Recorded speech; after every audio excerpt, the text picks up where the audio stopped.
The dust kicked up from the train wheels as it screeched to a halt at the Yuma depot, and Beatrice Sullivan felt her heart hammering so hard she thought it might crack a rib.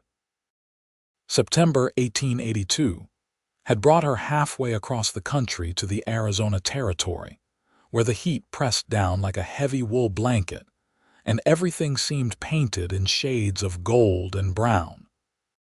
She clutched her worn carpetbag with sweating palms and tried to steady her breathing, knowing that the moment she stepped off this train, her life would change forever.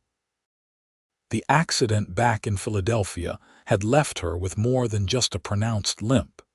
It had left her unmarriageable by the standards of polite society, which is exactly how she had ended up answering an advertisement for a mail-order bride to a rancher she had never met. The conductor appeared at her side, his weathered face kind but impatient. "Madam, this is your stop. Need some help with your things?" "No, thank you, I can manage." Beatrice stood slowly, feeling the familiar ache in her left leg where the carriage had crushed it 2 years ago. The doctors had said she was lucky to keep it at all, but luck felt like a strange word for something that had cost her everything she had known. Her fiancé had broken their engagement within a month, her friends had slowly drifted away, and her father had looked at her with something between pity and disappointment until the day he died 6 months ago. She made her way down the narrow aisle, one hand on the seats for balance, her limp more pronounced than usual after sitting for so many hours. When she reached the steps leading down to the platform, she paused, suddenly terrified. What if John Sterling took one look at her leg and sent her right back? She had mentioned it in her letters, been honest about the injury, but words on paper were different from the reality of watching her struggle down 3 simple steps. Beatrice gripped the railing and descended 1 step at a time, her left leg dragging slightly with each movement. The platform seemed to stretch endlessly before her, and she could feel eyes on her from all directions. Yuma was not a large town, and the arrival of the afternoon train was apparently entertainment enough to draw a small crowd. "Miss Sullivan." The voice came from her left, deep and tentative. She turned, nearly losing her balance, and found herself looking at a man who was decidedly not John Sterling. The photograph she had been sent showed a man in his 50s with silver hair and a stern expression. This man could not have been more than 25 or 26, with sun-bronzed skin and dark blonde hair that curled slightly at his collar. His eyes were in striking shade of blue that reminded her of the summer sky back home, and those eyes were looking at her with something she could not quite name. "I'm looking for John Sterling," she said, her voice coming out steadier than she felt. The man removed his hat, revealing more of that sandy hair. "I'm Lucas Sterling. John Sterling was my uncle. I'm afraid I have bad news, Miss Sullivan. He passed away 3 weeks ago. Heart gave out while he was mending a fence." The world tilted sideways, and Beatrice felt her knees begin to buckle. She had traveled over 2,000 miles to marry a dead man. Lucas moved quickly, catching her elbow before she could fall, his grip steady and warm through the thin fabric of her traveling dress. "Easy there," he said softly. "Let's get you somewhere to sit down." "I should return home," Beatrice heard herself say, though the words felt hollow. Home was a rented room in a boarding house that she had given up before leaving Philadelphia. Home was a city full of people who looked through her like she was already a ghost. "Except I don't have a home to return to." Lucas guided her toward a bench at the edge of the platform, matching his pace to her uneven gait without comment or pity. When they sat, he turned to face her, his hat balanced on his knee. "I'm sorry this is how we're meeting. I sent a telegram 2 weeks ago, but I suppose it didn't reach you in time. I left Philadelphia 3 weeks ago." Beatrice stared at her hands, at the worn gloves that had once been fine but now showed every sign of her reduced circumstances. I sold everything I had to afford the train fare. Then I'm doubly sorry. Lucas was quiet for a moment, then said, My uncle talked about you constantly after your first letter arrived. Said you wrote with intelligence and wit. Said you were honest about your past and your injury. He was looking forward to meeting you. But he's dead and I'm here and I have approximately $3 to my name. Beatrice laughed, the sound harsh even to her own ears. This is quite the predicament.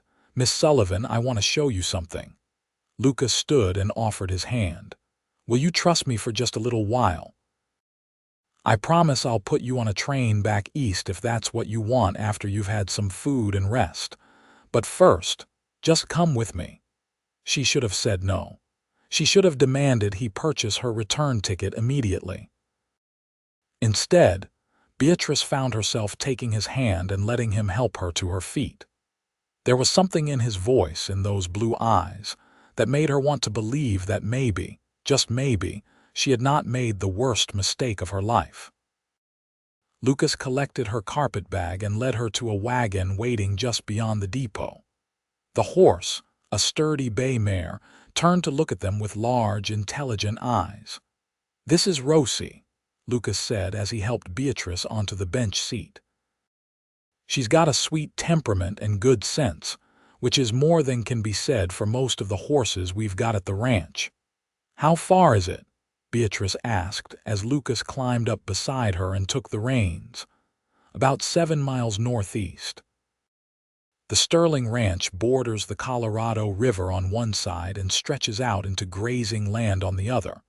It's not fancy, but it's good land. My uncle built it from nothing over 30 years. As they left the town proper, the landscape opened up into vast stretches of desert punctuated by scrub brush, and the occasional saguaro cactus reaching toward the sky like supplicants in prayer. The heat was oppressive, unlike anything Beatrice had experienced in Philadelphia, but there was a strange beauty to it as well. The mountains in the distance shimmered in shades of purple and blue, and the sky was so vast, it seemed to swallow everything beneath it. Your letters, Lucas said after a while, his eyes on the road ahead. Did you mean what you wrote about wanting a fresh start, about being tired of people looking at you like you were broken? Beatrice felt heat rise to her cheeks that had nothing to do with the Arizona sun. You read my correspondence with your uncle.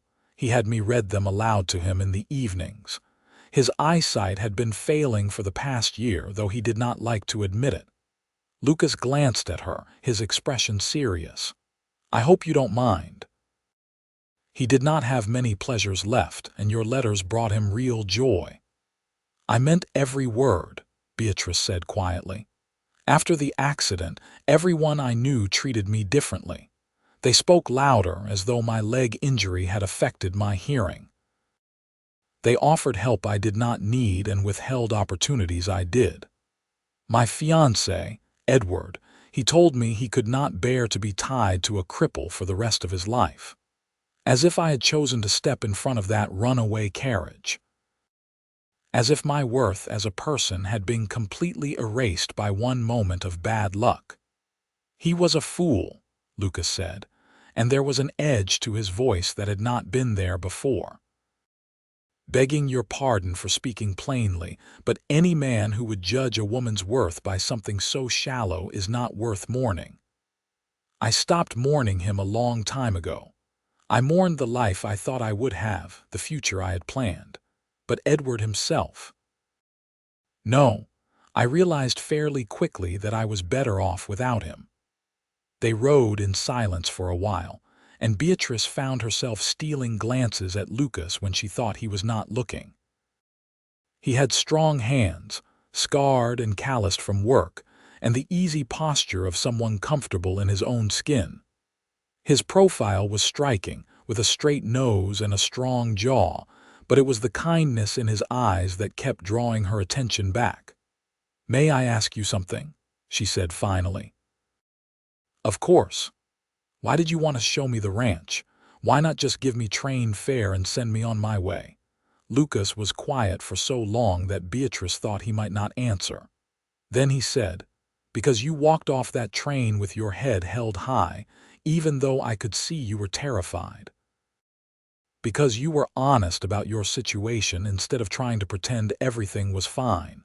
And because when I caught your arm to keep you from falling, you did not flinch or act ashamed. You just steadied yourself and kept going. I still don't understand."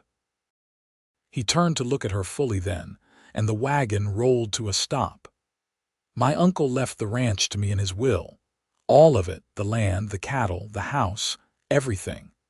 I've been running it for the past 3 years anyway since he got too old to manage it himself, so that part does not change. But the loneliness does. I'm 24 years old, Miss Sullivan, and I've spent the last 3 years working myself to exhaustion every single day because it's easier than going home to an empty house." "You want a wife," Beatrice said, understanding dawning. "I want a partner," Lucas corrected. "Someone who wants to build something real out here, someone who is not afraid of hard work or hard times. My uncle thought you might be that person, and from your letters, I think he might have been right. I know this is not what you expected. I know I'm not who you came here to marry. But if you're willing, I'd like you to consider staying. Consider getting to know me and let me get to know you. No promises, no obligations. Just a chance." Beatrice's heart was racing again, but this time it was not from fear. "You're proposing that I stay at your ranch, unmarried and unchaperoned. My reputation would be ruined. There's a woman in town, Mrs. Henderson, who helps out at the ranch twice a week.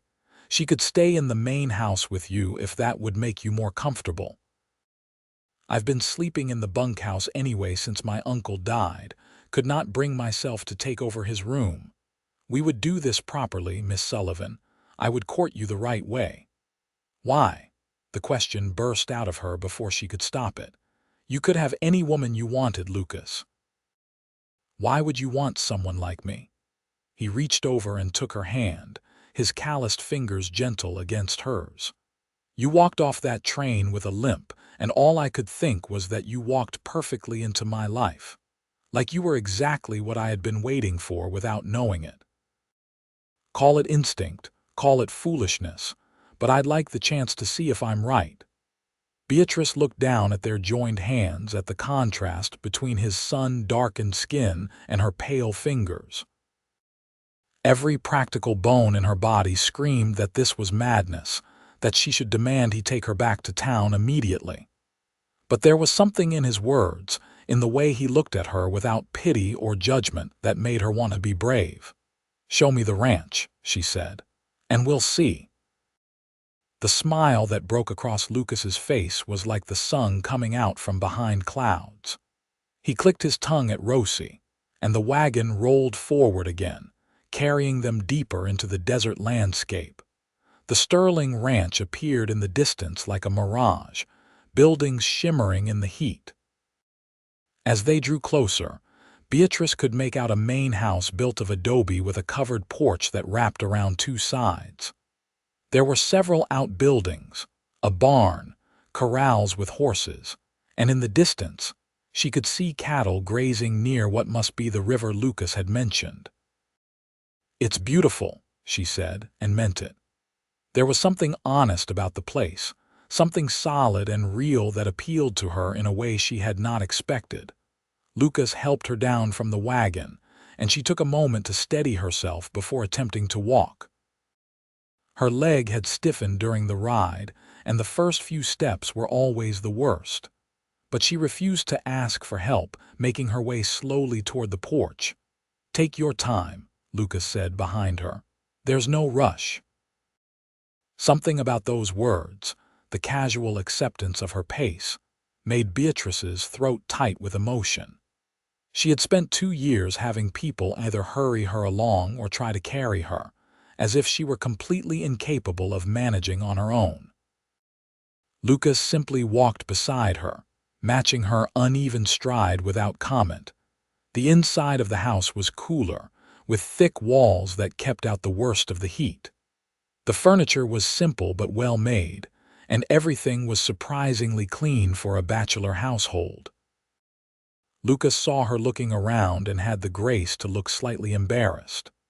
Mrs. Henderson comes 3 times a week now, not twice. She's been helping me keep the place up since my uncle passed. I think she was afraid I'd let it fall to pieces without a woman's touch. "You've done well," Beatrice said, running her hand over a kitchen table that had been polished until it gleamed.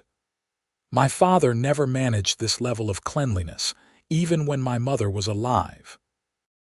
Lucas showed her through the house, pointing out the 4 bedrooms, the parlor, the spacious kitchen with a modern stove that must have cost a fortune to ship out from back east. The room he indicated as hers was at the far end of the house, with windows that looked out over the river and caught the breeze. "My uncle's room is next to this one, and that's where I'll be until, well, unless things change. The other 2 rooms are empty. Mrs. Henderson can take one of them when she stays." Lucas set her carpet bag down on the bed. "Why don't you rest a bit? I need to check on some things in the barn, but I'll be back in an hour or so to start supper." "You cook?" Beatrice could not keep the surprise from her voice. "I manage. It's not fancy, but it's edible." His smile was crooked and entirely too charming. "Rest, Miss Sullivan. We can talk more this evening." After he left, Beatrice sank down onto the bed and finally allowed herself to feel the full weight of the day. This morning she had woken on a train, preparing to meet her husband-to-be. Now she was in a stranger's house, being courted by a man she had known for less than 3 hours, and somehow it all felt more right than anything had in the past 2 years. She unpacked her meager belongings, hanging her 2 spare dresses in the wardrobe and arranging her brush and hand mirror on the dresser. The room had clearly been prepared for her arrival, with fresh linens on the bed and a vase of wildflowers on the windowsill. Had Lucas done that, or his uncle before he died? Either way, the gesture touched her more than she wanted to admit. When she opened the window, warm air flowed in, carrying with it the scent of hay and horses and something green that must be the river. In the distance, she could hear Lucas's voice as he talked to someone, probably one of the ranch hands. His voice was different out there, louder and more authoritative, the voice of a man used to being in charge. Beatrice watched him move between the barn and the corrals, his stride long and easy. He stopped to help a younger man who was struggling with a gate, demonstrating something with his hands before stepping back to let the other man try. There was patience in his movements, none of the harsh impatience she had seen in so many men back east. She must have dozed off because the next thing she knew, someone was knocking softly on her door. "Miss Sullivan, supper's ready if you're hungry." Beatrice straightened her dress and hair before opening the door. Lucas had changed into a clean shirt and had obviously washed, his hair damp and darker blonde. "I hope I didn't wake you too abruptly."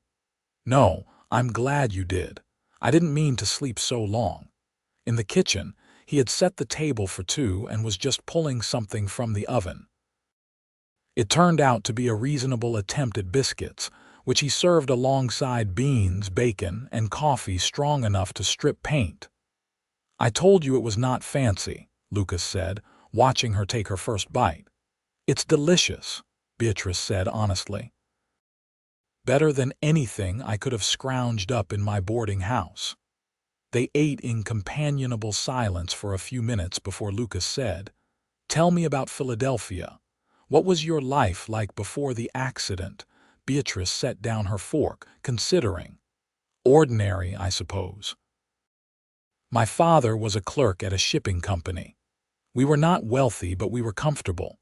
I had friends, went to socials and church on Sundays. I was engaged to Edward, who worked at the same company as my father. We were going to be married in the spring of 1881, have children, live a perfectly respectable and perfectly boring life. You make it sound like a prison sentence, Lucas observed. Maybe it was, in a way. I never questioned it because it was what was expected. Then the accident happened, and suddenly I was questioning everything. Edward left, my friends disappeared, and I was alone with my father in a city that suddenly felt foreign. When he died and left me nothing but debts, I had to make a choice. Stay and struggle, or take a chance on something completely unknown. And you chose the unknown. I chose possibility, Beatrice corrected.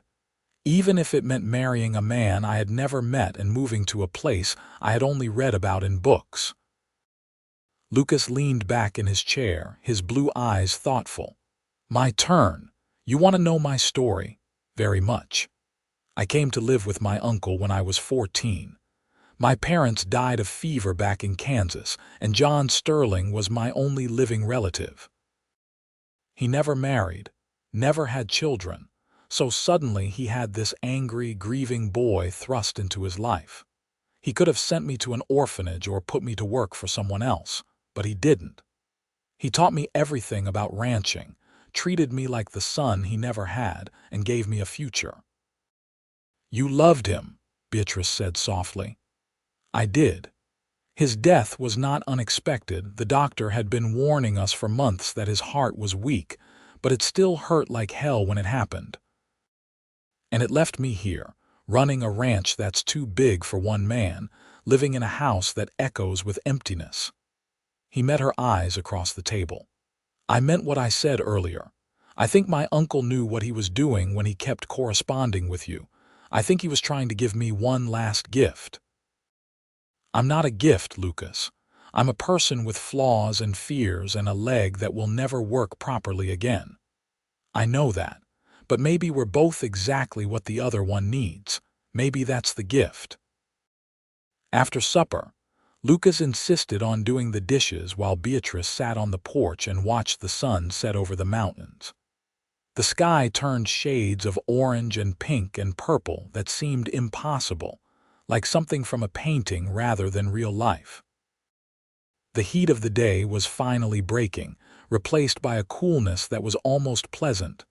Lucas joined her after a while, 2 cups of coffee in hand. He passed her one and settled into the chair beside hers. I need to be honest with you about something. Beatrice felt her stomach clench. What is it? The ranch is doing well, but it's a lot of work. I have 3 hands who help with the cattle and general maintenance, but there's always more to do than time to do it. If you stay, if you decide you want to make a life here, it would not be easy. There would be hard work and long days and times when money is tight. I want you to know what you would be getting into. Do you think I'm afraid of hard work? Beatrice asked. Lucas, I spent the last 2 years taking in sewing and mending to keep myself and my father fed. I know what it means to struggle. That's fair. I just wanted to be clear. I'm not offering you an easy life. I'm offering you an honest one. That's more than most people have offered me in a long time. She sipped her coffee, gathering her courage for what she wanted to say next. I'd like to stay for a while. Not forever, not yet, but long enough to see if this could really work. Is that acceptable?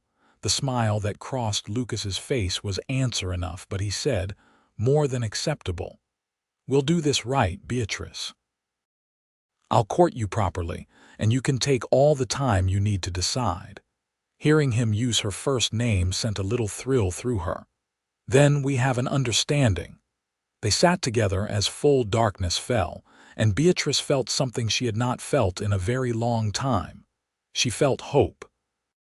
The next morning, Beatrice woke to the sound of roosters crowing and men's voices outside.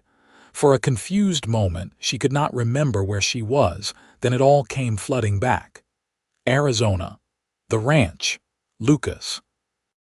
She dressed quickly and made her way to the kitchen, where she found Lucas already gone but a pot of coffee still warm on the stove. There was also a note in surprisingly neat handwriting that read, helping with the morning chores. Help yourself to whatever you can find for breakfast. Back soon." Beatrice explored the kitchen, finding eggs, bacon, and the remainder of last night's biscuits. She had just started frying the bacon when the back door opened and Lucas came in, followed by an older woman with iron gray hair and sharp blue eyes. "Miss Sullivan, this is Mrs. Henderson. I sent word to her last night, and she's agreed to stay here at the house with you." Mrs. Henderson looked Beatrice up and down with the practiced eye of someone used to sizing people up quickly. "So you're the mail-order bride who came for a dead man. Must have been quite a shock, Mrs. Henderson," Lucas said warningly. "Oh, hush. The girl can handle straight talk, I can tell by looking at her." The older woman moved into the kitchen, taking over the bacon without asking. "John talked about you constantly, dear. Said you wrote letters that made him laugh." "That's high praise from a man who took life as seriously as he did." "Thank you," Beatrice said, not quite sure how else to respond.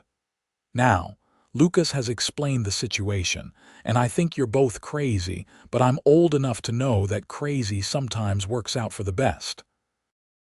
I'll stay here nights to keep things proper, and during the day, I'll teach you what you need to know about running a ranch household." "Sound fair?" "Very fair," Beatrice agreed.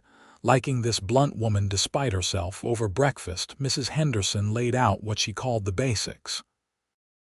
Beatrice would need to learn how to cook for ranch hands, how to preserve food for the winter, how to tend a garden in the brutal Arizona heat, and a dozen other skills that city life had never required.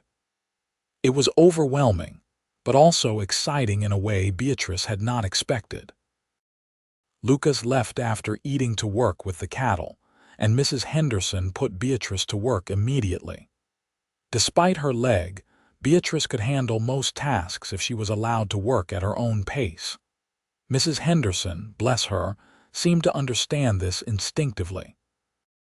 She never rushed or offered unwanted help, just showed Beatrice what needed doing and let her figure out how to manage it.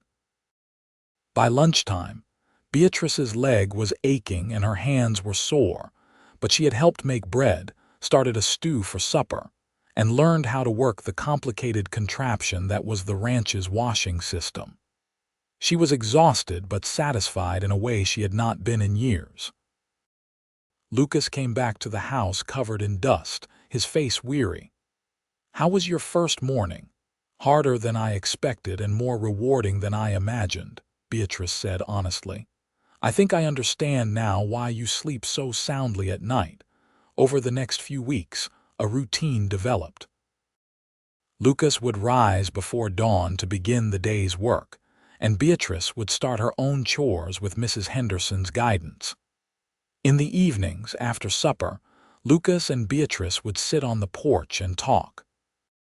They talked about everything and nothing, sharing stories from their pasts, dreams for their futures, opinions on books and politics, and whether the new stove in the kitchen was really worth what Lucas had paid for it.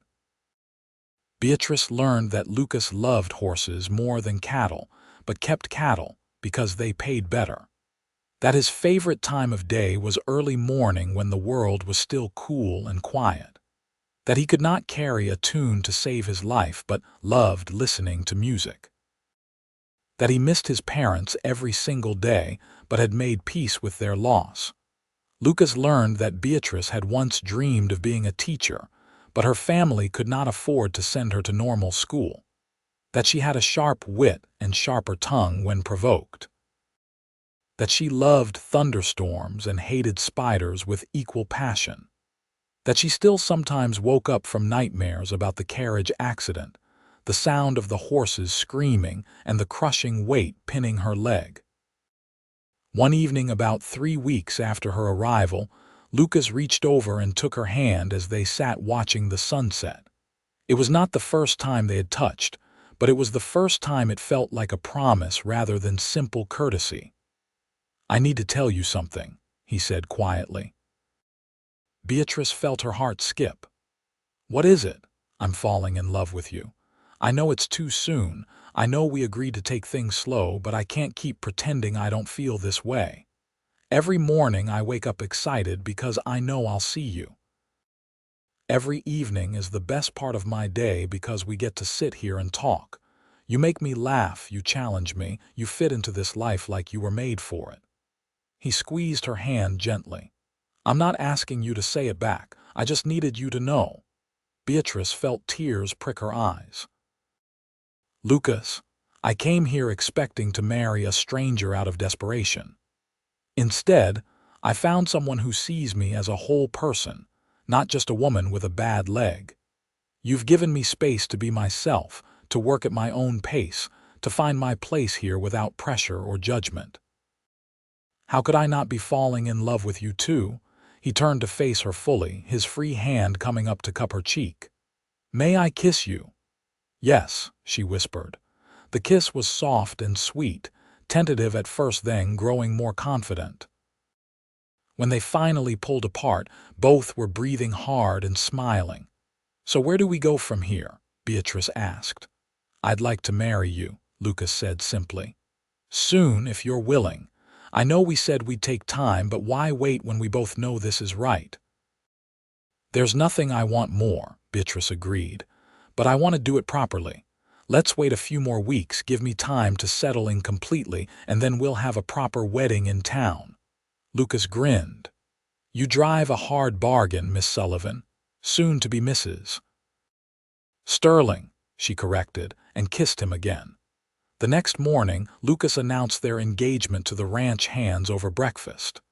The three men, Diego, Sam, and young Tommy, all offered congratulations that seemed genuinely warm. Diego, the oldest at 40-something, even pulled out a battered guitar after the meal and played a Spanish love song that made Mrs. Henderson dab at her eyes with her apron. Your uncle would be so happy, Mrs. Henderson told Lucas later, when they were alone in the kitchen. Beatrice was outside hanging laundry with a system she had devised to manage despite her leg. She's good for you, good for this place. I know, Lucas said, watching Beatrice through the window. She was laughing at something Tommy had said, her face bright and alive in the morning sun. I can't believe she's real sometimes, that she actually came here, actually stayed. That's love, boy. It always feels a bit like magic. The weeks leading up to the wedding passed in a blur of activity. Beatrice worked with the local seamstress to alter a dress that had belonged to Lucas's mother, a beautiful ivory gown with delicate lace at the collar and cuffs. Mrs. Henderson helped her plan a small reception at the ranch. Nothing fancy, but enough to celebrate properly.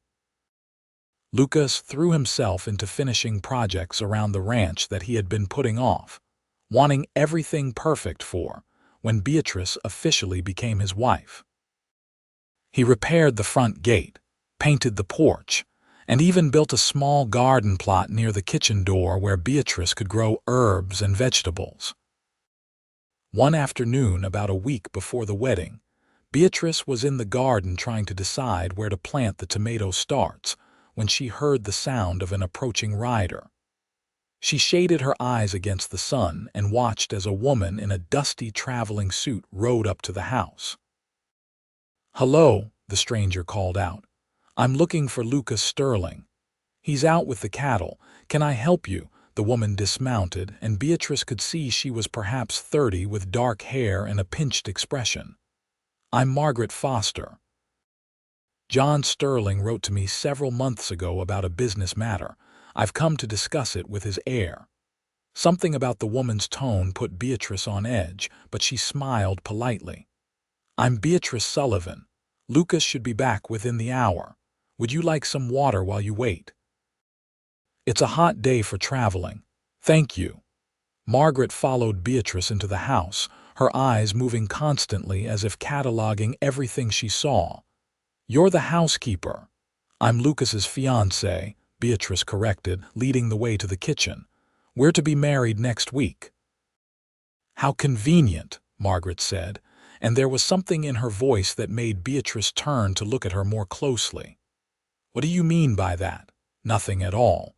I'm sure you're very much in love." Margaret accepted the glass of water but did not drink from it. "How long have you known Lucas?" "About 6 weeks.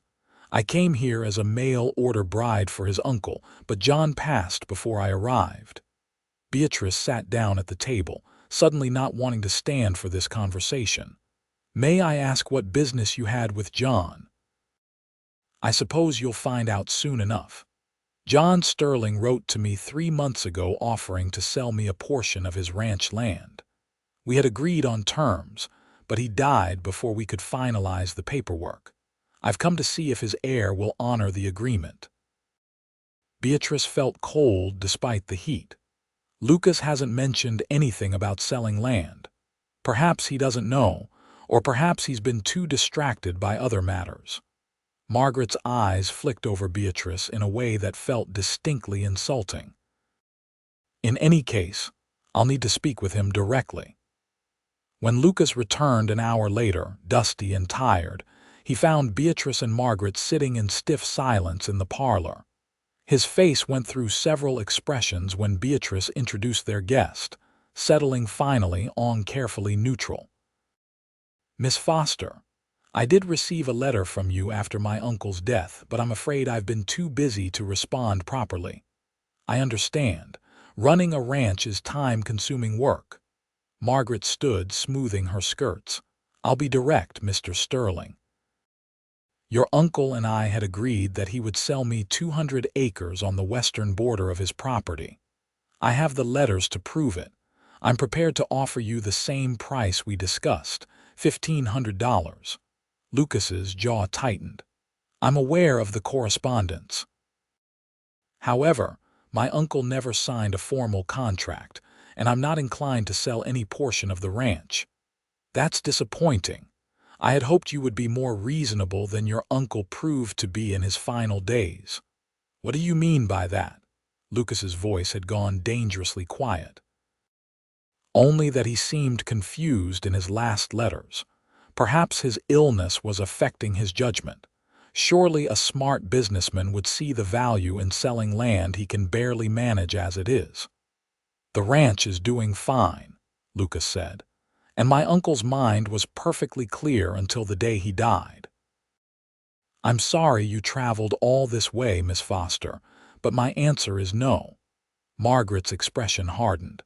"I think you'll find that I can be very persuasive when I need to be, Mr. Sterling. I'm staying at the hotel in Yuma for the next week. I suggest you reconsider." After she left, Lucas sank into a chair and rubbed his face with both hands. "I'm sorry you had to deal with that alone." "What was that about?" Beatrice asked. "Why does she want the land so badly?" "The western section borders a spring that runs year-round. It's valuable water rights in a territory where water is scarce. My uncle refused to sell because he knew that once one piece of the ranch was gone, it would be easier for others to chip away at the rest." He looked up at Beatrice. "Margaret Foster has been buying up land throughout the territory for the past 5 years. Some say she's working for a cattle syndicate back east. Others say she's building her own empire. Either way, she's not someone to underestimate. You're not going to sell, are you?" "No. This ranch is our future, Beatrice. I won't let anyone take pieces of it away." He stood and pulled her into his arms. "I'm sorry our engagement is being overshadowed by this." "We'll handle it together," Beatrice said firmly. "That's what partners do." The next few days were tense. Margaret Foster did not return to the ranch, but her presence hung over everything like a storm cloud. Lucas consulted with a lawyer in town who confirmed that, without a signed contract, Margaret had no legal claim to the land. But the lawyer also warned that she might try other tactics. 2 days before the wedding, those tactics became clear.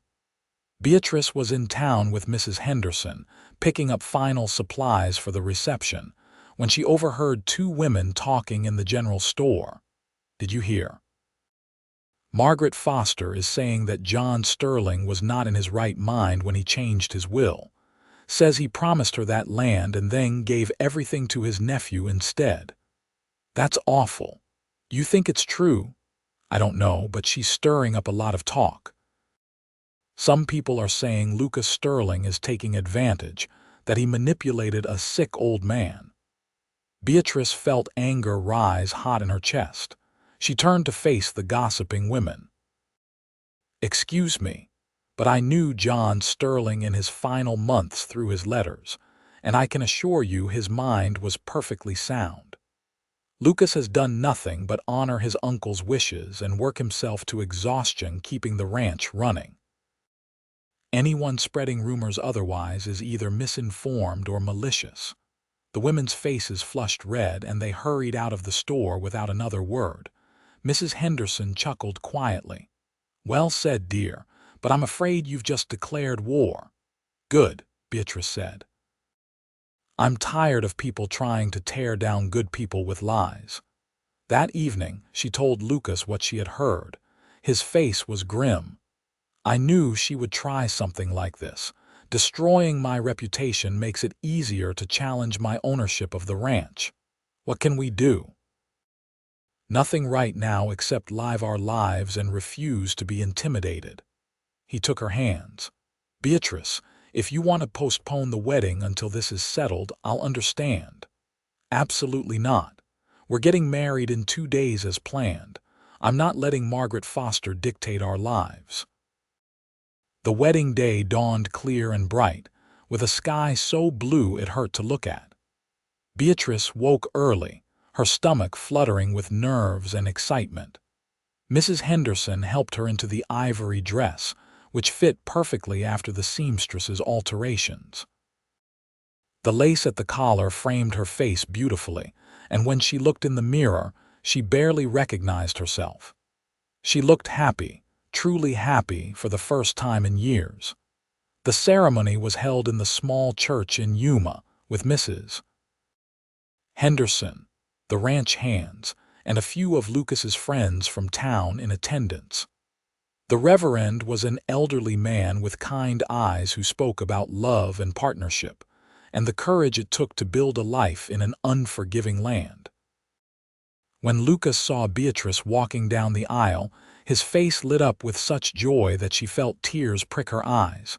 She had never felt more beautiful, more wanted, more loved than in that moment. You look perfect, he whispered when she reached his side. So do you.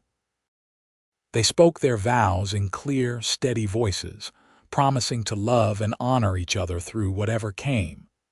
When the Reverend pronounced them husband and wife and Lucas kissed her, the small congregation erupted in cheers.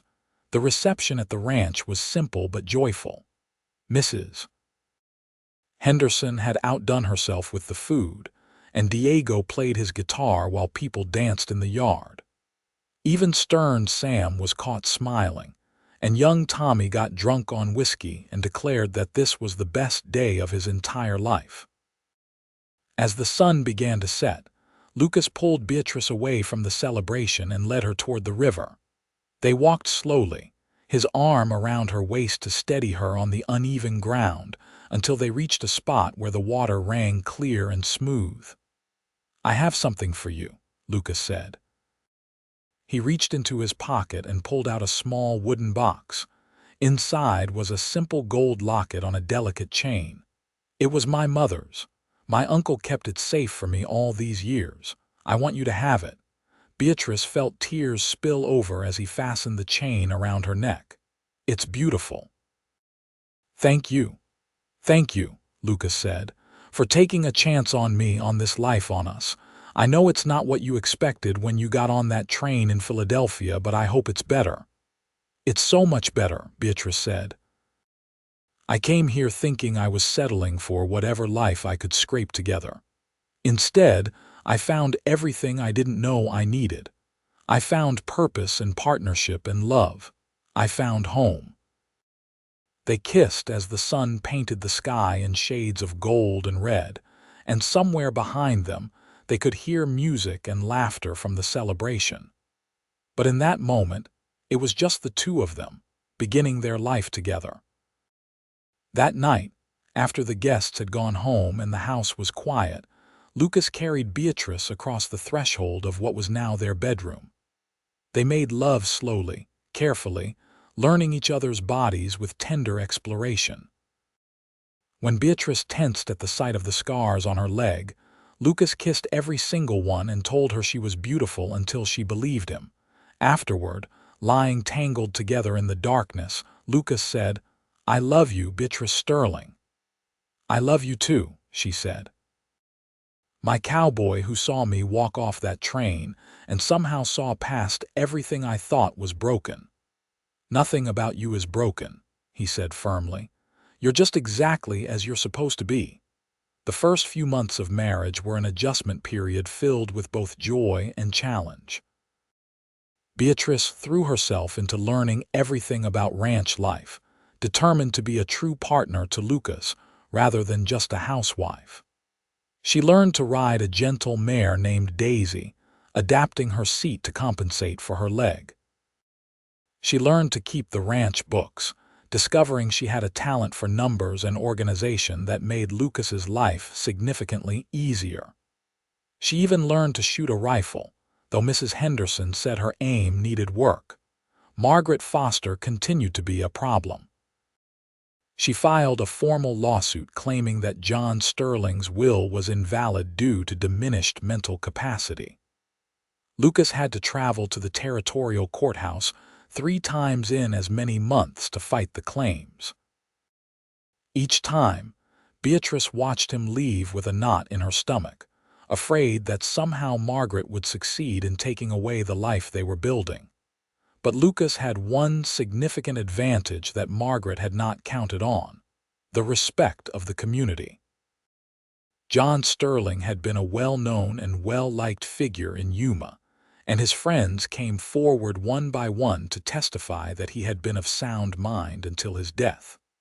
The local doctor provided medical records showing no signs of mental decline. And Lucas's own reputation as a hard worker, an honest man, carried weight in the end. The judge ruled in Lucas's favor, declaring the will valid and Margaret's claims without merit. When Lucas returned home with the news, Beatrice ran to meet him despite her leg, and he caught her up in his arms, spinning her around in a circle. "It's over," he said. "The ranch is ours free and clear." "Thank God," Beatrice said. "I was so worried." "I know, but it's done now. Margaret Foster can't touch us." Life settled into a comfortable rhythm after that.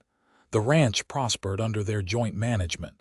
Beatrice implemented new systems for tracking expenses and income that helped them plan for the future. Lucas expanded the herd and hired 2 more hands to help manage the increased workload. In the spring of 1883, Beatrice discovered she was pregnant. The news filled her with equal parts joy and terror. She had never considered whether her injured leg might affect her ability to carry a child, and the local doctor was not encouraging. "There's no reason you can't have a healthy pregnancy," Dr. Morrison said carefully, "but you'll need to be cautious. No horseback riding, no heavy lifting, and you'll need to stay off your feet more than usual." "But the ranch," Beatrice protested. "There's too much work." "The ranch will survive," Lucas said firmly. He had insisted on coming to the appointment with her. "Your health and the baby's health are what matter." It was harder than Beatrice expected, stepping back from her daily tasks. She had come to take pride in her ability to manage despite her injury, and being forced to rest felt like admitting defeat. But Lucas was patient and loving, and Mrs. Henderson increased her hours to help manage the household tasks Beatrice could no longer perform. "You're growing our child," Lucas reminded her one evening when she was particularly frustrated. "That's the most important work you could be doing." The pregnancy was not easy. Beatrice struggled with nausea in the first months and swelling in her legs in the later months.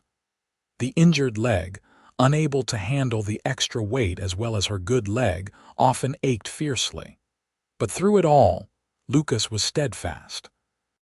He rubbed her feet when they hurt, held her hair when she was sick, and told her daily that she was the strongest person he knew. Their son was born on a crisp November morning in 1883, after a labor that lasted nearly 20 hours. Dr. Morrison had been worried that Beatrice's leg might cause complications, but in the end, the delivery, while exhausting, was normal. When the doctor placed the squalling infant in her arms, Beatrice felt a surge of love so fierce it took her breath away. "He's perfect," she whispered. "Just like his mother," Lucas said, his voice rough with emotion. He was sitting beside the bed, looking as exhausted as she felt despite not being the one who had just given birth. "What should we name him?" They had discussed names for months but had not settled on anything definite. Now, looking at their son's tiny face, Beatrice said, "What was your father's name, James?" "Then James Sterling he is, James Lucas Sterling." Lucas kissed her forehead gently. "Thank you for this, for everything. I love you so much. I love you too." Being new parents was overwhelming at first. James was a colicky baby who seemed to prefer being held constantly, and Beatrice's injured leg made it difficult to pace with him for hours as he cried.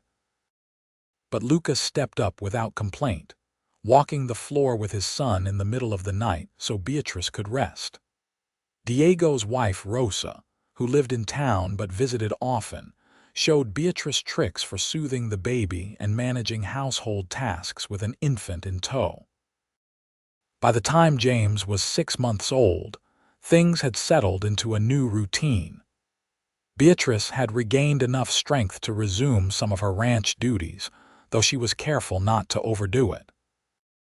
Lucas had hired yet another hand to help with the cattle, freeing up more of his time to spend with his growing family. One evening in the summer of 1884, they sat on the porch as they had done so many times before. James was asleep in his cradle at Beatrice's feet, and the sun was setting in its usual spectacular fashion. Lucas reached over and took Beatrice's hand, a gesture that had become so familiar it was almost unconscious. "You ever think about that day at the train station?" he asked. "Sometimes. It feels like a lifetime ago now. I remember seeing you step off that train, and I was so nervous about telling you that my uncle had died. Then you started walking toward me with that limp, and I just thought how brave you were, how determined. I knew right then that you were someone special." "I was terrified," Beatrice admitted. "I thought you would take one look at me and send me right back to Philadelphia. Instead, you saw me.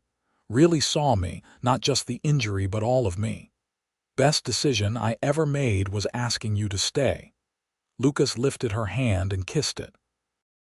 "You've made this house a home, Beatrice. You've made my life full. I can't imagine any of this without you." "You'll never have to," she promised. "This is where I belong. With you, with James on this land. This is my home." The years that followed were good ones. The ranch continued to prosper, becoming one of the more successful operations in the territory. Lucas gained a reputation as a fair employer and a skilled rancher. Beatrice became known for her sharp business sense and her kindness to those in need. When times were hard for neighboring ranches, the Sterlings were often the first to offer help. They had 2 more children, a daughter named Sarah in 1886 and another son named Thomas in 1888. Both pregnancies were easier than the first, perhaps because Beatrice knew better what to expect and how to manage her body's limitations. Sarah had her father's blue eyes and sunny disposition. Thomas was quieter, more thoughtful, but with a stubborn streak that reminded everyone of his mother. The children grew up knowing their mother's limp was simply part of who she was, nothing shameful or limiting. They learned early to match their pace to hers on walks and to offer help only when asked. Lucas made sure they understood that their mother was one of the strongest people they would ever know, not despite her injury but including it as part of her strength. James, the eldest, showed an early aptitude for working with horses. By the time he was 10, he was helping Diego train the new colts, displaying a patience and gentleness that made him a natural. Sarah loved the business side of the ranch, often sitting with Beatrice as she did the books and asking questions about everything from accounting to contract negotiations. Thomas was the cowboy of the family, happiest when he was outside working with the cattle, no task too hard or too dirty. In 1892, Arizona was still several years from statehood, but Yuma was growing and changing. The railroad brought more people westward, and the town expanded beyond its original borders. Lucas and Beatrice were approached multiple times about selling portions of the ranch for development, but they always refused. This land was their children's legacy, and they intended to keep it intact. One spring morning in 1893, Beatrice was in the garden, a place that had become her sanctuary over the years. At 41, she still moved with a pronounced limp, and her bad leg ached more on cold mornings than it had when she was younger. But she had long since stopped seeing it as a limitation and started seeing it simply as part of who she was. Lucas found her there, kneeling in the dirt as she planted tomato seedlings. He was 43 now, with silver threading through his blonde hair and lines around his eyes from years of squinting in the sun. But to Beatrice, he was still the handsome cowboy who had stood on that train platform and told her she walked perfectly into his life. "The kids want to know if we can ride out to the north pasture this afternoon," he said, settling down beside her with the easy grace of someone comfortable in his own body. "Apparently there's a new crop of calves they want to see. Of course, though I'll take the wagon if that's all right. My leg is giving me fits today. You know I never mind." He helped her to her feet, brushing dirt from her skirt with familiar affection. "Beatrice, I've been thinking." "About what?" "About how lucky I am, how lucky we are. 11 years ago, I was alone in this house, working myself to death because I had nothing else. Now I have you, the kids, a life that's full of meaning. It's more than I ever dreamed of." Beatrice reached up and cupped his face in her dirt-stained hands. "We built this together. That's what makes it special. I came here broken and lost, and you helped me find myself again. You gave me space to heal, to grow, to become the person I was always meant to be." "You were always that person," Lucas corrected. "I just recognized it." They kissed, long and sweet, until they heard Sarah calling from the house that breakfast was ready. Walking back together, Lucas matching his stride to Beatrice's uneven gait without thinking about it, Beatrice reflected on the journey that had brought her here. She had stepped off a train in Yuma, Arizona Territory, on a September day in 1882, terrified and alone, with nothing but a carpet bag and a desperate hope for something better. She had walked with a limp that marked her as damaged goods in the eyes of polite society. But Lucas had looked at her and seen not a defect, but simply a woman taking her first steps into a new life. That evening, after the children were in bed and the house was quiet, Lucas and Beatrice returned to their familiar spot on the porch. The ritual of watching the sunset together had become sacred to them, a daily reminder of how far they had come. "You ever wish things had turned out differently?" Lucas asked. "That you had married someone back in Philadelphia, had an easier life?" "Not for a single second," Beatrice said firmly. "That life would have been smaller, safer maybe, but so much less than what I have now. Here I'm not just a wife, I'm a partner.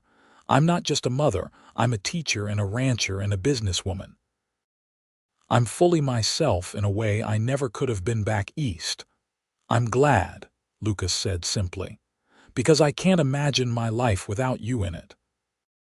As they sat together in the gathering darkness, Beatrice thought about the letter she had written 10 years ago, responding to an advertisement for a mail-order bride. She had been so desperate then, so certain that she was settling for whatever scraps of life she could find. She could never have imagined that her answer would lead her here, to a love so deep and true that it had transformed everything. The years continued to pass, bringing both joys and sorrows as all years do. Mrs. Henderson passed away peacefully in her sleep in 1895, and Beatrice mourned the loss of the woman who had become like a mother to her. Diego retired from ranch work at 60, though he still came by regularly to visit and teach Thomas guitar. Sarah announced at 15 that she wanted to become a lawyer, something almost unheard of for a woman, but Lucas and Beatrice supported her ambition fully. In 1899, James married a sweet girl named Emily from town, and they moved into a house on the eastern section of the ranch property. A year later, they gave Lucas and Beatrice their first grandchild, a red-haired girl named Claire. Beatrice held her granddaughter and marveled at the continuation of the life she and Lucas had built together. Thomas proved to be a natural rancher like his father, and by the time he was 20, he was managing most of the day-to-day operations. Sarah left for California in 1903 to attend a university, one of the first women to do so, and returned 4 years later with a law degree and a fierce determination to change the world. She opened a practice in Yuma representing women and workers, and made her parents prouder than they could express. On their 20th anniversary in 1902, Lucas surprised Beatrice with a trip to San Francisco. It was her first time leaving Arizona since arriving 2 decades earlier, and she was nervous about traveling with her leg. But Lucas, as always, was patient and attentive. They spent a week exploring the city, seeing the ocean for the first time, eating in restaurants and sleeping in a hotel room that seemed impossibly fancy after years of ranch living. On their last night, standing on a cliff overlooking the Pacific, Lucas turned to Beatrice and said, "I would do it all again. Every single moment, even the hard ones, as long as I got to do it with you." "So would I," Beatrice agreed. "You know, I used to think that accident that crushed my leg was the worst thing that ever happened to me. But now I realize it was the beginning of the best thing. Without it, I never would have become a mail-order bride. I never would have come to Yuma. I never would have met you." "Strange how life works," Lucas mused. "Tragedy becomes opportunity, becomes love, becomes everything." They returned to the ranch renewed and recommitted to each other and the life they had built. The Arizona Territory finally became a state in 1912, and the Sterlings celebrated along with everyone else in Yuma. Lucas was 62 now and Beatrice 60, but they still ran the ranch together, though they had given more responsibility to Thomas and hired a foreman to handle the hardest physical labor. Sarah married a fellow lawyer in 1910, a gentle man named Robert who shared her passion for justice. They had no children but poured their energy into their work, representing the underrepresented and fighting for fairness. James and Emily had 4 children in total, and the Sterling ranch echoed with the sounds of grandchildren on weekends. One evening in the summer of 1915, Lucas and Beatrice were sitting on the porch as they had done thousands of times before. Beatrice was 63 now, her dark hair entirely silver, her face lined with years of laughter and hard work. Her leg still bothered her, especially in cold weather, but she had long since learned to manage. Lucas was 65, his blonde hair turned white, his hands gnarled from decades of work, but his blue eyes still sparkled when he looked at his wife. 33 years, Lucas said suddenly.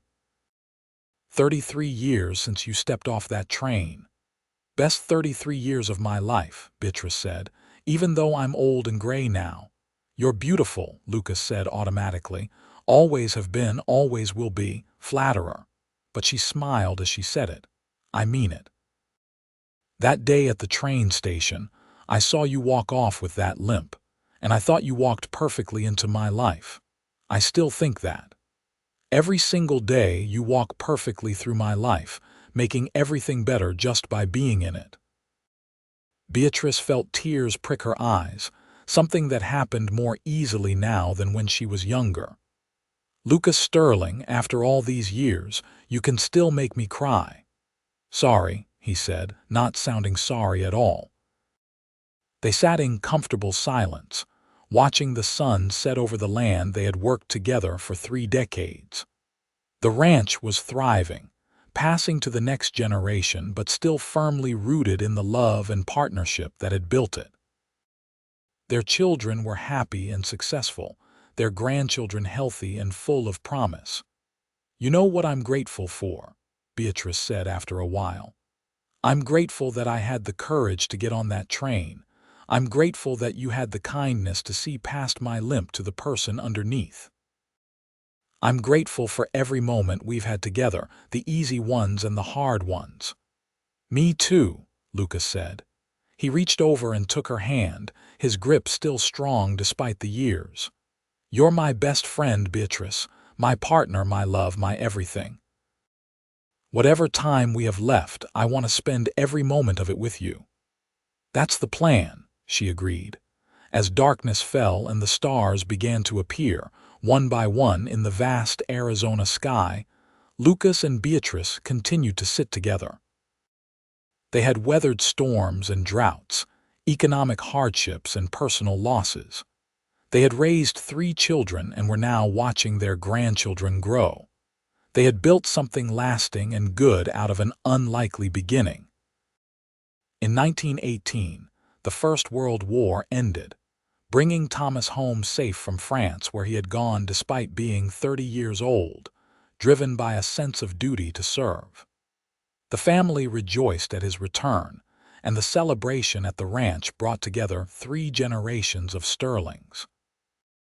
As Lucas and Beatrice stood together watching their family gathered in the yard, James playing guitar while his children danced, Sarah arguing good-naturedly with Thomas about politics, they felt a profound sense of completion.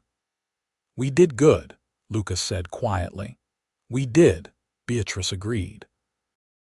We took a chance on each other, and look what came of it. They lived to see Sarah become one of the first female judges in Arizona in 1921, appointed after years of groundbreaking legal work. They lived to see James and Emily's eldest daughter, Claire, graduate from university and become a teacher, fulfilling the dream Beatrice had once held for herself. They lived to see Thomas marry a strong-willed woman named Catherine who loved the ranch as much as he did. In 1925, Lucas developed a persistent cough that the doctor eventually diagnosed as pneumonia. Despite treatment, his lungs never fully recovered, and his health began a slow decline. Beatrice nursed him with the same fierce determination she had brought to every challenge in her life, refusing to give up even when the doctor gently suggested it might be time to prepare.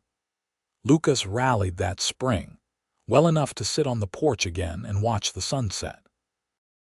Beatrice sat beside him, her own body aching with age and long years of hard work, but grateful for every moment they still had together.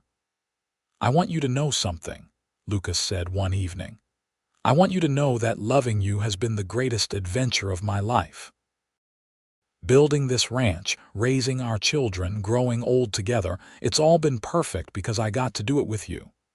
Don't talk like you're saying goodbye, Beatrice said, her voice thick with unshed tears. You're not leaving me yet. Not if I can help it, Lucas agreed. But if something happens, I need you to promise me you'll be all right. You're so strong, Beatrice. You've always been so strong. I'm strong because you've always believed I was, she said. We built that strength together, Lucas. Everything we are, we created together. Lucas lived another 2 years, defying the doctor's grim predictions. He was able to see James's youngest son graduate from high school and announce his intention to attend veterinary school. He was able to attend Sarah's 40th birthday celebration in 1927, where she announced she was retiring from law to write a book about women's rights. He was able to watch Thomas and Catherine welcome their first child, a daughter they named Beatrice in honor of her grandmother. In the fall of 1927, Lucas passed away peacefully in his sleep, with Beatrice holding his hand. He was 77 years old, and they had been married for 45 years. The funeral drew people from across the state, testament to the respect and love the Sterlings had earned over the decades. Beatrice grieved deeply, but not hopelessly. She knew she had been blessed with a love that most people only dreamed of, with a partnership that had enriched every aspect of her life. She continued to live on the ranch, surrounded by her children and grandchildren, still involved in the business side of operations even as her body grew frailer on warm evenings. She would sit on the porch alone, watching the sun set over the land she and Lucas had loved together. Sometimes she could almost feel him beside her, his hand warm in hers, his voice telling her that she was strong and beautiful and exactly where she was meant to be. Beatrice Sullivan Sterling lived to be 82 years old, passing away peacefully in her sleep in 1934, 7 years after Lucas. In her final years, she had watched the ranch pass fully to the next generation, had seen all her children happily settled, had held great-grandchildren in her arms. She had lived to see women get the right to vote, had watched the world change in ways she could never have imagined when she first arrived in Arizona Territory as a frightened mail-order bride. At her funeral, James stood to speak, now a gray-haired man of 51 with grandchildren of his own. "My mother came to this land with nothing but courage and hope," he said. "She arrived with a limp that others saw as a weakness, but our father saw it differently. He saw a woman walking toward her destiny, walking perfectly into his life. Together they built something that will last for generations. They showed us what real love looks like, what true partnership means. They proved that the best things in life come from taking chances, from seeing people for who they really are rather than what they appear to be on the surface." The family buried Beatrice next to Lucas on a hill overlooking the ranch, where they could watch over the land they had loved together forever. The simple gravestone read, "Beatrice Sullivan Sterling, 1852–1934. She walked perfectly into our lives." Years later, when James's great-granddaughter asked about the inscription, he told her the story of the mail-order bride who stepped off the train with a limp and the cowboy who saw her, truly saw her, and knew she was perfect exactly as she was. He told her about a love built on mutual respect and partnership, about two people who had taken a chance on each other and created a legacy that would last for generations. The Sterling Ranch remained in the family for over a century, passing from one generation to the next, but it all began with a woman who had the courage to board a train to an unknown future, and a man who had the wisdom to recognize love when it walked into his life, even if it walked with a limp.